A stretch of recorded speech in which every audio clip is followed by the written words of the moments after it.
ప్రభు బిడ్డలారా, ఈ పగటి వేళ దేవుని యొక్క ఉన్నతమైన మహాకృప మనకు తోడై ఉండి నిన్నటి దినం పగలు రాత్రి దేవుని మహాకృప మనకు తోడై ఉండి ఆశ్చర్యకరుడు తన చిత్తానుసారంగా కోరికలు జరిగిస్తూ వస్తున్నాను. ఈ రెండవ దినం పగటి వేళ ప్రభు వారు మనతో మాట్లాడబోతున్నాం. వాటిని బట్టి ప్రభును స్తుతిద్దాం. దయచేసి దేవుని వాక్య భాగంలో నుండి ఈ దినము దేవుని వాక్య పరిచయం చేయడానికి పరిశుద్ధాత్మ దేవుడు ఆయన సన్నిధిలో ప్రార్థించగా ప్రభు మనకు అనుగ్రహించిన వాక్యాన్ని బట్టి ప్రభును స్తుతిస్తూ ఉన్నాను. చూద్దాం. యెషయా గ్రంథము 44వ అధ్యాయము. యెషయా గ్రంథము 44వ అధ్యాయము 3వ వచనం. నేను దప్పిగల వారి మీద నీళ్లను, ఎండిన భూమి మీద ప్రవాహ జలములను కుమ్మరించెదను. నీ సంతతి మీద నా ఆత్మను కుమ్మరించెదను. నీకు పుట్టిన వారిని నేను ఆశీర్వదించెదను. రైట్, ఇటువంటి చూడండి. దేవుని వాక్యాన్ని మనం చూస్తే, ఒకటి, ఆయన ప్రవాహ జలములను భూమి మీద కుమ్మరిస్తాడు. ఎండిన నేల మీద ప్రవాహ జలాలు కుమ్మరించినట్లు చెప్పండి, నీ సంతతి మీద, చెప్పండి, నీ సంతతి మీద నా ఆత్మను కుమ్మరిస్తాను. అర్థమవుతుందా మీకు? నీ సంతతి మీద నా ఆత్మను కుమ్మరిస్తాను. ఆయన పిల్లల మీద, నీకు పుట్టిన సంతానం మీద నా ఆత్మను కుమ్మరిస్తాను. ఆత్మ ఎలా కుమ్మరిస్తాడు? ఎండిపోయిన భూమి మీద ప్రవాహ జలములు కుమ్మరించినట్లు దేవుడు అంటున్నాడు, ఇదిగో ఎండిపోయిన మీ జీవితాల మీద, మీ కుటుంబాల మీద, మీ పిల్లల మీద, పరిస్థితుల మీద నా ఆత్మను నేను కుమ్మరిస్తాను. దేవునికి స్తోత్రం. హల్లెలూయా. ఆయన ఆత్మ కుమ్మరింపు. ఆత్మని దేవుడు తన ఆత్మను మన కుటుంబం మీద కుమ్మరిస్తానని చెప్తున్నాడు. ఎండిపోయిన భూమి మీద ప్రవాహ జలములు ఎలాగో కుమ్మరించబడతాయో అలాగనే నీ సంతతి వారి మీద నా ఆత్మను కుమ్మరిస్తాను. నీ సంతతి ఉందే, నీ పిల్లలు ఉన్నారే, యాకోబు,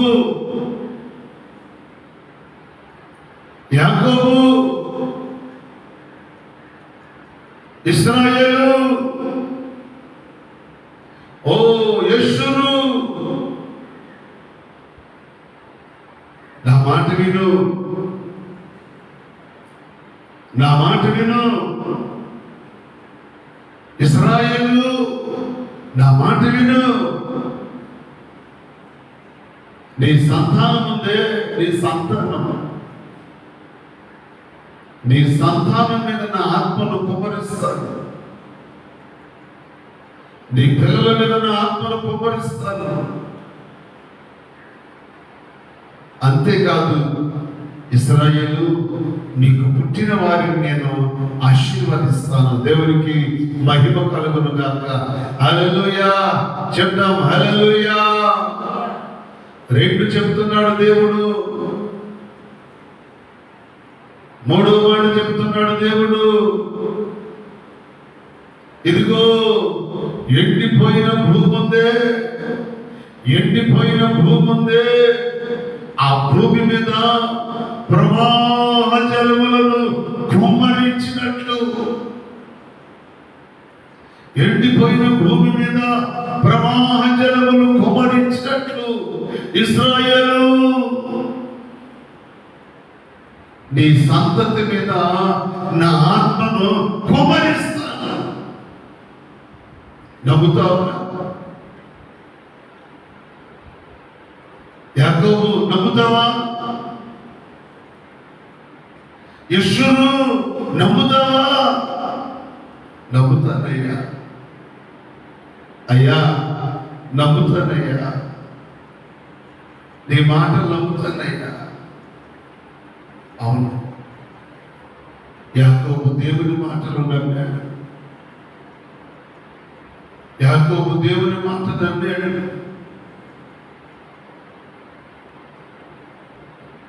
బేతేలులో రాయి తలగడగా చేసుకుని బేతేలు అరణ్యములో దర్శనమిచ్చి, ఏ బేతేలులో అరణ్యములో దర్శనమిస్తే ఆ రాయిని తలగడగా చేసుకున్నాడే, ఆ రాయి మీద నూనె పోసాడే. నా దేవుని బిడ్డలారా, యాకోబు జీవితం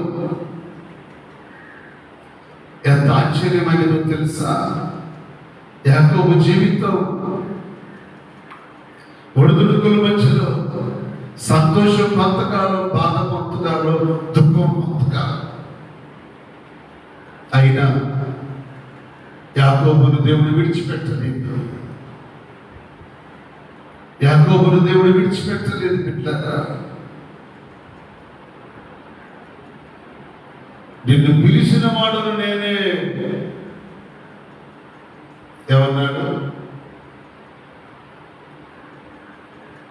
మొదట వచ్చినప్పుడు, అయినను నా సేవకుడగు యాకోబు, నేను ఏర్పరుచుకున్న ఇశ్రాయేలు వినుము. నిన్ను సృష్టించి గర్భములో నిన్ను నిర్మించి నీకు సహాయము చేయువాడనైనా యెహోవా ఇలాగు సెలవిచ్చుచున్నాడు, నా సేవకుడగు యాకోబు, నేను ఏర్పరచుకొనిన యెషూరు భయపడదు. ఒక వ్యక్తికి 3 పేర్లు కదా, ఒక వ్యక్తికి 3 పేర్లు.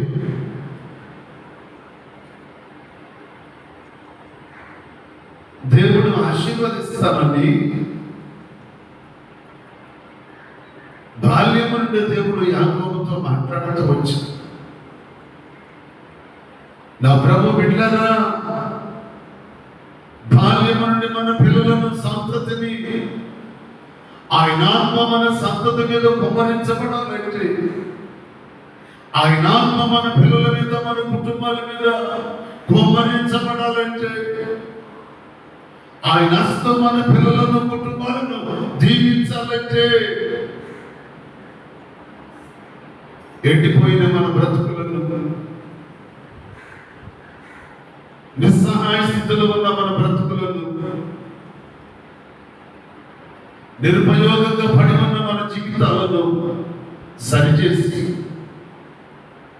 ఫలభరితంగా చేస్తానని పరిశుద్ధ ఆత్మదేవుని గన మనతో మాట్లాడుతున్నాడు. దేవునికి మహిమ కలుగును గాక. ఆశ్చర్యం ఏంటో తెలుసా? ఎండిపోయిన భూమి మీద ప్రవాహ జలములు కుమ్మరించినట్లు యాకోబు, నా మాట విను. యాకోబు, నేను చెప్పింది విను. ఇశ్రాయేలు, నా మాట విను. యెషూరు, నువ్వు కాలు జాడించుకోమని నీతో చెప్తున్నాను, నేను విను. ఎండిపోయిన భూమి మీద ప్రవాహ జలాలు ఎలాగో కుమ్మరిస్తానో, నీ సంతతి మీద నా ఆత్మను కుమ్మరిస్తాను. అంతేకాదు, నీకు పుట్టే పిల్లలను నేను ఆశీర్వదిస్తా. దేవునికి స్తోత్రం, హల్లెలూయా. నా దేవుని బిడ్డలారా, దేవుని వాగ్దానాలు, ఎన్నెన్ని వాగ్దానాలు యాకోబు జీవితంలో చూశాడు, ఎన్నెన్ని ఆశీర్వాదాలు యాకోబు జీవితంలో చూశాడు. ఈరోజు ప్రభు మాతో చెప్తున్న మాట ఏంటో తెలుసా? నీ సంతతి మీద నా ఆత్మను కుమ్మరిస్తా. నమ్ముతావా? ఎండిపోయిన భూమి మీద ప్రవాహ జలాలు కుమ్మరించినట్లు నీ సంతతి మీద నా ఆత్మను కుమ్మరిస్తా. మరొక మాట ఏంటంటాడు, లేఖనంలో నుంచి మరొక మాట నేను మీకు జ్ఞాపకం చేస్తాను. యెహెజ్కేలు గ్రంథము 39వ అధ్యాయము 29వ వచనం. యెహెజ్కేలు గ్రంథము 39:29. అప్పుడు ఇశ్రాయేలీయుల మీద నేను నా ఆత్మను కుమ్మరించెదను గనుక నేనికను వారికి పరాత్మకుడనై ఉన్ననని ఇదే ప్రభువు యెహోవా వాక్కు. పరాత్మకుడనై ఉండను. ఇదిగో వాగ్దానము, ఇశ్రాయేలీయుల మీద నేను నా ఆత్మను కుమ్మరిస్తాను. ఇశ్రాయేలీయుల మీద నా ఆత్మను కుమ్మరిస్తాను. బిడ్డలారా, ఇందాకేమో యాకోబు నీ సంతతి మీద నా ఆత్మను కుమ్మరిస్తానంటే ఇప్పుడేమంటున్నాడు తెలుసా? దేవుడు ఇశ్రాయేలు ప్రజలందరి మీద నా ఆత్మను కుమ్మరిస్తాను. దేవునికి స్తోత్రం. యాకోబు ఇంటి మీద, యాకోబు పిల్లల మీదే కాదండి, ఇశ్రాయేలు ప్రజలందరి మీద ఆయన ఆత్మను కుమ్మరిస్తానని వాగ్దానం ఇచ్చింది. ఆయన ఆత్మ కుమ్మరింపుదల, ఆయన ఆత్మ నింపుదల మన కుటుంబాల మీద ఉండాలి అంటే మనం ఆయన చెప్పిన మాట వినాలి. ఆయన చెప్పింది మనం వినాలి. ప్రవాహ జలములు భూమి మీద కుమ్మరించినట్లు, ఎండిపోయిన భూమి మీద ప్రవాహ జలములు కుమ్మరించినట్లు ఎండిపోయిన జీవితాలు, నిరుపయోగంగా ఉన్న జీవితాలు, ఫలించని జీవితాలు, ఉపయోగకరమైన జీవితం లేని వారి మీద, నశించిపోతున్న వారి మీద, ఫలభరితము కాని జీవితాల మీద ఇదిగో ఈ దినం నా ఆత్మను కుమ్మరిస్తాను. దేవునికి స్తోత్రం. హల్లెలూయా. దేవుని ఉపవాస కోడికల్లో బలమైన వాగ్దానం ఇస్తూ ఉన్నాడు. బలమైన వాగ్దానం ఇస్తున్నాడు. బిడ్డలారా, ఎండిపోయిన భూమి మీద ప్రవాహ జలాలు కుమ్మరించినట్లు ఇదిగో ఇశ్రాయేలు బిడ్డల మీద నా ఆత్మను కుమ్మరిస్తాను. ఆయన ఆత్మను కుమ్మరించడమే కాదు కానీ మరొక మాట మూడోది ఏం చెప్తున్నాడు తెలుసా? ఇదిగో నీకు పుట్టిన నీ పిల్లలను నేను ఆశీర్వదిస్తా. దేవునికి స్తోత్రం. హల్లెలూయా. బిడ్డలారా, ఎండిపోయిన భూమి మీద ప్రవాహ జలములు కుమ్మరించడమే కాదు, ఇదిగో ఈ సంతతి మీద నా ఆత్మను కుమ్మరిస్తానని చెప్పిన దేవుడు మరలా ఏమంటున్నాడు తెలుసా? నీకు పుట్టిన నీ పిల్లలను నేను ఆశీర్వదిస్తాను. మరలా ఏమంటున్నాడు తెలుసా? ఇశ్రాయేలు ప్రజల మీద నా ఆత్మను కుమ్మరిస్తాను. ఈ రోజున ఆత్మ నింపుదల లేని హృదయాలు ఎన్నో ఉన్నాయి భూమి మీద. ఆత్మ నింపుదల లేని హృదయాలు సంఘాలలో ఉన్నాయి. నా ప్రభు బిడ్డలారా, దేవుని యొక్క ఆత్మ చేత నింపబడాలి, పరిశుద్ధాత్మ చేత నింపబడాలి.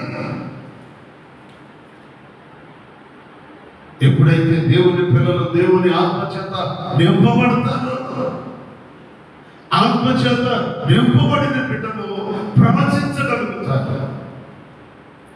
పిలుపు పిల్లలు, దైవజనుడైన పిలుపు గారి కుమార్తెలు నలుగురు కన్యకలుగా ఉన్నవారు, వారి ఆత్మ చేత నింపబడి, దేవుని ఆత్మ చేత నింపబడి వాళ్ళు ప్రవచించేవారంట. బిడ్డలారా, దేవుని ఆత్మచేత నింపబడిన బిడ్డలు ప్రవచించగలుగుతారు. పరిస్థితులు భిన్నంగా ఉన్నప్పుడు, పరిస్థితులు అనుకూలంగా లేనప్పుడు, ఆ పరిస్థితుల్లో కూడా దేవుని యొక్క వాగ్దానం మన మీదకి వస్తుంది. ఆయన అంటున్నాడు, ఇదిగో ఎండిపోయిన భూమి మీద ప్రవాహ జలాలు కుమ్మరించినట్లు ఇశ్రాయేలు నీ సంతతి మీద నా ఆత్మను కుమ్మరిస్తానయ్యా. అంతేకాదు యాకోబు, నీకు పుట్టిన పిల్లలు ఉన్నారే యాకోబు, నీ పిల్లలు ఉన్నారే, నీ పిల్లలను నేను ఆశీర్వదిస్తాను.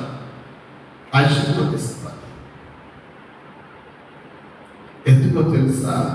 నువ్వు వాగ్దానం చేశావే, బేతేల్ నుంచి పారిపోయేటప్పుడు, బేతేల్ నుంచి వెళ్ళేటప్పుడు ఆ రాయి మీద నూనె పోసి వెళుతూ మొక్కుబడి చేసావే. ఏమని మొక్కుబడి చేసావో తెలుసా? అయ్యా, తిరిగి మరలా నన్ను నీవు క్షేమంగా తీసుకుని వస్తే, మరలా నీవు నన్ను సురక్షితంగా తీసుకుని వస్తే, ఇదిగో మార్గంలో నాకు తోడయ్యింది, నేను వెళ్ళవలసిన ప్రాంతానికి క్షేమంగా తీసుకుని వెళ్ళి ఆ ప్రాంతంలో నేను ఉండే సంవత్సరాలన్నీ మీ కృపతో నింపి, అయ్యా నువ్వు మరలా తిరిగి నన్ను నా దేశానికి క్షేమంగా తీసుకొస్తే, నీవు నాకు కలుగజేసిన వాటన్నిటిలో నేను నీకు 10వ భాగమును నిశ్చయముగా నీకు ఇస్తాను. దేవునికి స్తోత్రం చెప్పండి. హల్లెలూయా.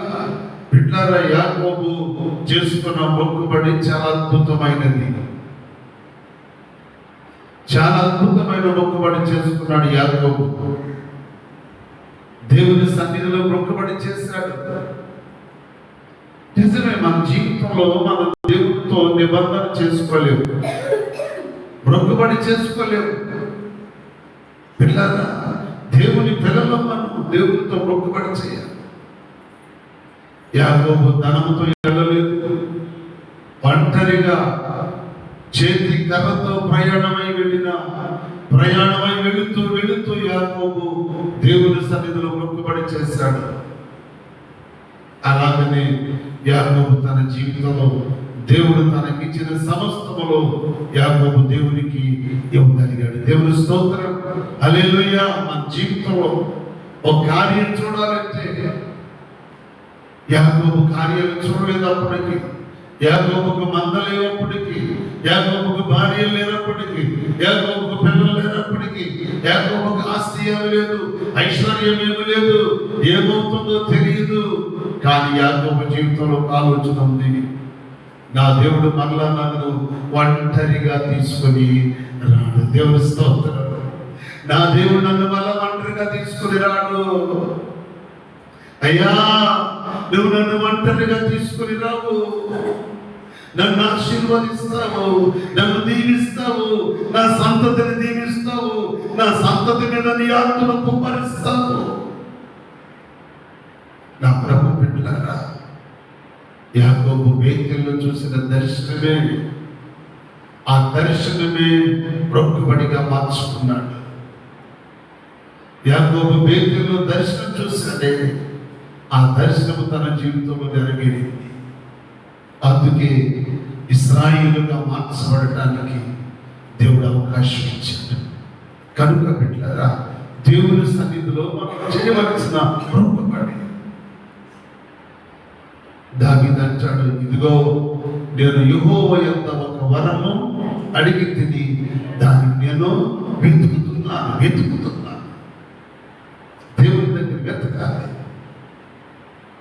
యాకోబు జీవితంలో ఎన్ని ఆశీర్వాదాలు, ఎన్ని శ్రమలు వచ్చినా, ఎన్ని బాధలు వచ్చినా, ఎన్ని కష్టాలు వచ్చినా యాకోబు మర్చిపోవటానికి ఆశీర్వాదాలు దేవుడిచ్చాడు, అభిషేకాన్ని దేవుడిచ్చాడు, అభివృద్ధిని దేవుడిచ్చాడు. నా దేవుని బిడ్డలారా, ఈ శుభవేళ 3వ మాట మీకు నేను జ్ఞాపకం చేస్తాను. వాక్య భాగంలోనికి వెళదాం. మూడో మాట మీకు నేను జ్ఞాపకం చేస్తాను, చూద్దాం. సామెతల గ్రంథము 1వ అధ్యాయము 23వ వచనం. సామెతల గ్రంథము 1వ అధ్యాయము 23వ వచనం. నా గద్దింపు విని తిరుగుడి, ఆలకించుడి, నా ఆత్మను మీ మీద కుమ్మరించదను, నా ఉపదేశమును మీకు తెలిపిదను. ఆలకించండి, చెవియొగ్గి ఆలకించండి, నా మాట వినండి. నా ఆత్మను మీ మీద కుమ్మరిస్తాను. ఆయన ఆత్మ మనలో నింపుదల కావాలంటే, ఆయన ఆత్మ మన బిడ్డల మీద కుమ్మరించాలంటే, ఆయన ఆత్మ మన బిడ్డల మీదకి రావాలి అంటే, ఇశ్రాయేలు వలె ఎబ్బోకురేవులో పోరాడినటువంటి పోరాటం తల్లిదండ్రులుగా మనం చేయాలి. యాకోబు తిరిగి వచ్చేటప్పుడు యాకోబు ఎబ్బోకురేవులు పోరాడాడు. బిడ్డలారా, పోరాటం చేశాడు. ఎంత పోరాటం అనుకున్నారు? రాత్రంతయు పెనుగులాట దేవుడితో, రాత్రంతా పెనుగులాట దేవుడితో. అలాంటి పెనుగులాడి అనుభవానికి మనం రావాలి. ఆత్మ నింపుదల కావాలంటే, ఆత్మ మన మీద నింపుదలకు రావాలంటే, ప్రవాహ జలములు కుమ్మరించినట్టు పరిశుద్ధాత్మ దేవుడు ఆయన ఆత్మ మన కుటుంబం మీద, బిడ్డల మీద కుమ్మరించాలంటే, యాకోబు లాంటి పెనుగు లాంటి మనకు కావాలి. ఈ ఉపవాస కూటంలో దేవునికి స్తోత్రం, హల్లెలూయా. ఈ ఉపవాస కోడికల్లో యాకోబు వంటి పెనుగులాంటి మనకు కావాలి. పెనుగులాంటి దేవునితో పెనుగులాంటి అనుభవానికి మనం రావాలి. మన బిడ్డల మీద ఆయన ఆత్మ కుమ్మరించాలంటే, మనకు పుట్టిన పిల్లలను దేవుడు దీవించాలంటే, ఆశీర్వదించాలంటే, అభివృద్ధి పరచాలంటే, పిల్లల సమాజంలో తల ఎత్తుకునేవారు ఉండాలంటే, ఆయన సన్నిధిలో, ఆయన పాదాల దగ్గర పెనుగులాట అవసరం. పెట్టారా? పెనుగులాట అవసరం. పెనుగులాట అనుభవానికి మనం రావాలి. యాకోబుగా ఉండలేదు.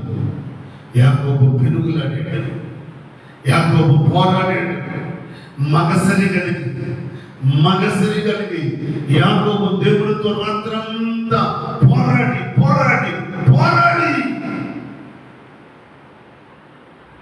ఇశ్రాయేలుగా ఎబ్బోకురేవు దాచాడు. తబడబడి ప్రభువుని యాకోబుగా ఎబ్బోకురేవు దాటలేదు. పెట్టారా? యాకోబు ఇశ్రాయేలుగా ఎబ్బోకురేవు దాచాడు. పెనుగులాడి పోరాడి సంపాదించుకున్నది ఏంటో తెలుసా? ఇశ్రాయేలు, నీ భాగ్యము ఎంత గొప్పది. యెహోవా రక్షించిన నిన్ను పోలిన వాడు ఎవడు? ఇశ్రాయేలు, నిన్ను పోలిన వాడెవడు? అందుకే నేను చెప్తున్నాను, నీ సంతతి మీద నా ఆత్మను ఎలా కుమ్మరిస్తానో తెలుసా? ఇదిగో ఎండిన భూమి మీద ప్రవాహ జలములు కుమ్మరించినట్లు ఇశ్రాయేలు, నీ సంతతి మీద నా ఆత్మను కుమ్మరిస్తాను. ఈ ఉపవాస దేవుడు మన కుటుంబాలకు ఇస్తున్న వాగ్దానం ఇది. నమ్మితే స్తోత్రం చెప్పండి. మన కుటుంబాల మీద, మన బిడ్డల మీద, కలిగి ఉన్న దాని మీద ఆయన ఆత్మ కుమ్మరించాలి అంటే ఎవ్వొకరేం అనుభవం మనకు కావాలి. పోరాటం మనకు కావాలి. పెనుగులాట మనకు కావాలి. పెనుగులాడి దెబ్బతింటేనే, కాలు కుంటితేనే, చెప్పండి, దెబ్బతింటేనే, కాలు కుంటితేనే జీవితమే మారిపోయింది. దేవుని స్తోత్రం. శత్రువుని మిత్రులుగా మార్చబడ్డారు. శత్రువుగా వచ్చిన అన్న 400 మంది సైనికులు తీసుకుని వచ్చిన అన్న మిత్రుడుగా మారి దుఃఖముతో పరిగెత్తుకుని వచ్చి తమ్ముడు మెడ మీద పడి ముద్దు పెట్టుకుని ప్రేమను చూపించాడు. ఎప్పుడో తెలుసా? నీ శత్రు మిత్రులుగా మారాలంటే, నీ విరోధులు నీకు స్నేహితులుగా మారాలంటే ఈ యాకోబు దగ్గరికి రా, యెహోవా దగ్గరికి రా. ఆ అనుభవాలు ఏంటో యాకోబు మనకు నేర్పుతున్నాడు ఈ దినం. దేవుని స్తోత్రం. అలాంటి అనుభవంలోనికి మనం వస్తే యెహోవా శ్రమ దాటితే చెప్పండి, శత్రువులు మిత్రులుగా మారుతారు. అభిషేకం మన మీదకి వస్తుంది. మన బిడ్డల దేవుడు ఆశీర్వదిస్తాడు. అలాంటి పెనుగులాడే అనుభవంలో ఈ ఉపవాస కూటాల్లో ఉండాలని దేవుని సాంతులుగా మీకు జ్ఞాపకం చేస్తూ మాటలు ముగిస్తున్నాను. పరిశుద్ధాత్మ దేవుడు వాక్యాన్ని మన కొరకై దీవించి ఆశీర్వదించునుగాక. ఆమె చెప్దాం.